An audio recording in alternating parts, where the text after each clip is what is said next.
안녕하십니까, 박사호입니다. 12월 3일 홍콩에서는 조슈아 웡, 아그네스 차오, 이반 램 등 3명의 젊은 민주운동가가 각각 13.5, 10, 7개월의 형을 선고받고 수감됐습니다.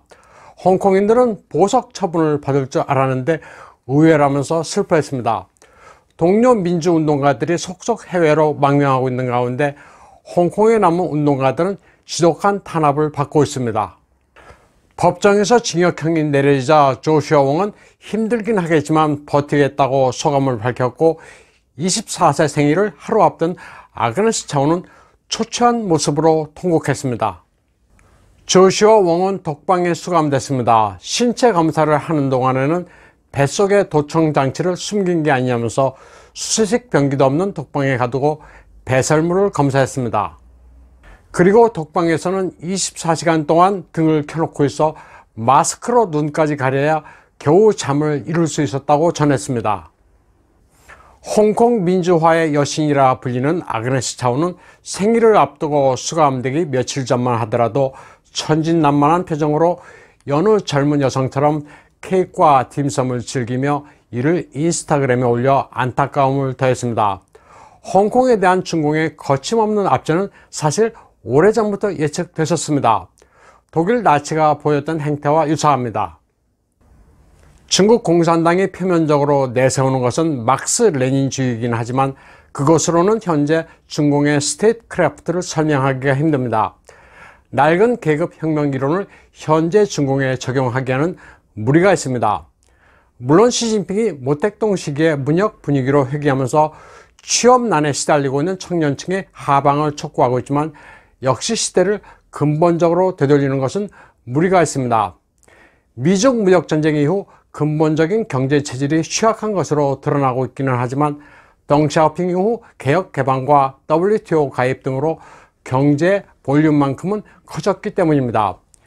물론 현재 시진핑이 국진 민퇴 구호로 기업가들을 탄압하고 재산을 몰수하고 있기는 하지만 그렇다고 무산계급혁명을 일으킬 만한 분위기나 여건은 아닙니다.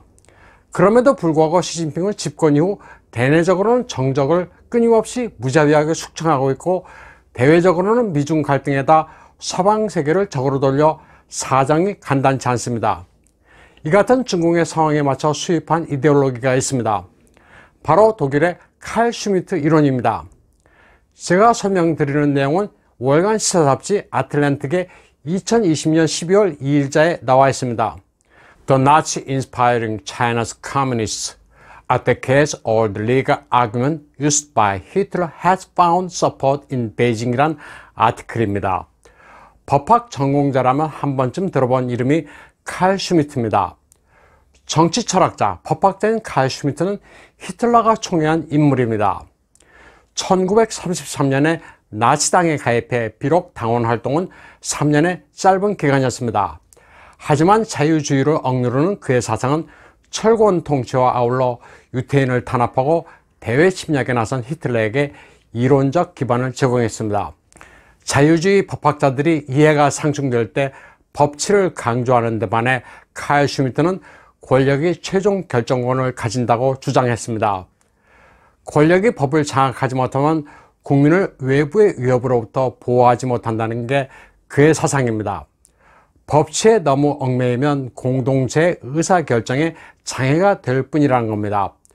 또 정치라는 것은 적과 동지를 구별하는 행위라고 규정했습니다. 이 같은 슈미트의 사상은 시진핑에게 바로 들어맞는 정치 철학입니다. 호주 그리피스 대학의 중국학자 헤이그 파타파는 중공이 무산계급 혁명보다는 민족주의나 외세 위협 같은 이슈를 들고 나오기 때문에 슈미트의 정치 철학이 들어맞는다고 설명하고 있습니다. 칼 슈미트 이론은 2000년대 초반 류샤오펑이라는 학자가 슈미트를 번역 소개하면서 중공의 사회과학계에서 크게 붐을 이뤘습니다. 중공의 정치학과 철학, 법학에 두루 영향을 미쳤습니다.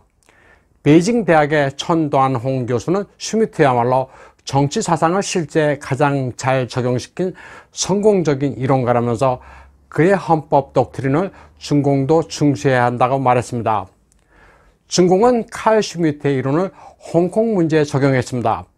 천도안홍 교수는 홍콩에 적용한 국가안전법을 옹호한 학자입니다. 칼 슈미트의 이론을 원용해 시민의 권리를 포함한 헌법보다는 국가 규범이 우선한다고 주장하면서 중공 당국의 조언자 역할을 했습니다. 베이징 대학의 장시공 교수도 중국의 홍콩이란 책에서 주권과 법치의 개념이 충돌할 때 중국 공산당에 유리한 쪽이 돼야 한다고 주장했습니다. 그는 2014년 홍콩에 대해 중공이 법적 관할권을 가진다는 중공 정부 백서를 기초한 인물입니다. 일국양제라는 개념에서 50년 동안의 자치를 규정한 양제보다 하나의 중국이란 명제, 일국이 우선해야 한다는 거였습니다.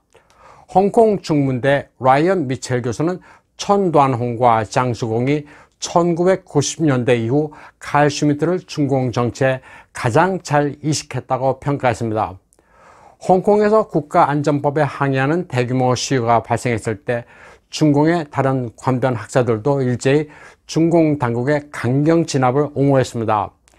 일련의 시위가 홍콩의 번영과 안정에 위협을 가하고 있다면서 홍콩 국가안전법은 외부 세력의 침투로부터 홍콩을 지키기 위한 것이라고 주장했습니다.